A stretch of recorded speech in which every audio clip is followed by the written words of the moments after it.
Andalusia is on the verge of falling. 22 small and rival states. Its kings are cowards and weak. Alfonso mobilized his troops to control Andalusia. So, who saves Andalusia from Alfonso? At that difficult time, Almoravid dynasty emerged from among the dunes of the Moroccan Sahara. Assalamu alaikum, my brothers and sisters. Welcome to a new episode of my Ancestors series. In this video, we'll talk about who is the man who founded the empire from a tent in Senegal of 7 people, who is the leader who spread Islam in 14 countries in West Africa, and who is the leader who saved Andalusia from falling 4 centuries ago.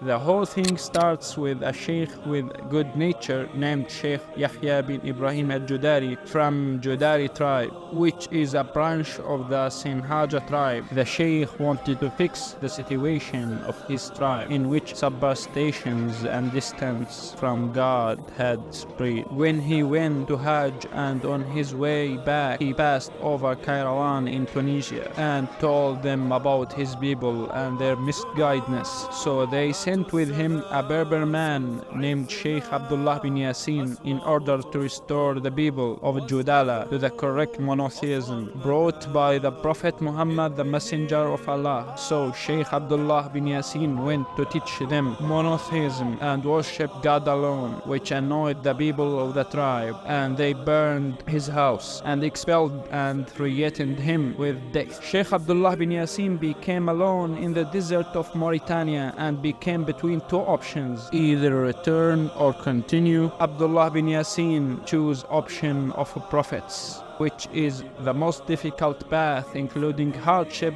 fatigue, fear, and displacement. Instead of returning to Tunisia, he went south to the jungles of Africa to cross the Senegal River, and there, in one of its forests, he made a tent and began teaching people there. The word Al-Muravid in Arabic language means fighters who guard the country from the enemies of God, and then sent a message to the people of Judala telling them that whoever wanted to learn, let him come to the land of Senegal. Went out 5 of the youth of Judala to his tent and became 7 with Sheikh Abdullah bin Ibrahim Judali. He began to teach them the meaning of monotheism, convinced young people and brought their families, and then the number increased little by little, and it's only 4 years until it became in the hands of Sheikh Abdullah Athens men from Judala, and then the leader of the tribe of Lentuna joined Abdullah bin Yasin, another branch of Sinhaja tribe. The king entered all of the people of the tribe. Their estimated number is 7,000 people, and it's only a few years until the martyrdom of Abdullah bin Yasin in order to spread his call. Then, after his death, Abu Bakr al-Antuni assumed the emirate of the Almoravid, who left the emirate of the Almoravid to his cousin Yusuf ibn Tashfin, and went on a journey to spread Islam, spreading Islam in 14 countries in West Africa. So he joined Senegal, Cameroon, Nigeria, Ghana, Benin, Sierra Leone, Liberia, Gabon, Gambia, Niger, Chad, Mali, Guinea, Guinea-Bissau, Equatorial Guinea, Burkina Faso, Central Africa, Togo, Ivory Coast, and Congo to the Emirate. After 15 years spent spreading Islam, he returned with 500,000 African soldiers, whom he introduced them to Islam. When Sheikh Abu Bakr arrived in Marrakesh, which was built by his cousin, and his cousin who left him with 7,000 soldiers in the desert of Mauritania, was surprised that he joined all Berber tribes to Islam, and then decided again to go to West Africa to spread the call of Islam until he fell as a martyr in one of the battles with the Bagan kings. 22 warring countries paid tribute and taxes to the king of Castile, Alfonso VI. in what is called in history the era of Tawaif's kings, where Alfonso besieged several cities and besieged Seville. So Al-Mu'tamid bin Abbad sent a distress message from the prince of the Almoravids, Yusuf bin Tashfin. The supplies from Morocco arrived in Andalusia, where the Muslims received him with great joy.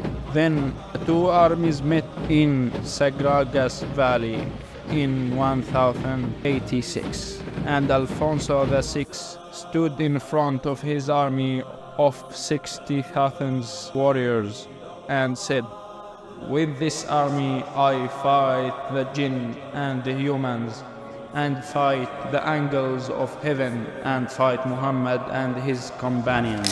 So the two armies collided on Friday morning after Alfonso betrayed in the Almoravid army, where the battle was scheduled to be on Monday according to the agreement, where a fierce battle broke out in which victory was the ally of the Muslims to flee the rest of the army of Alfonso, where he was also wounded on the battlefield to die a year later in anger and rage.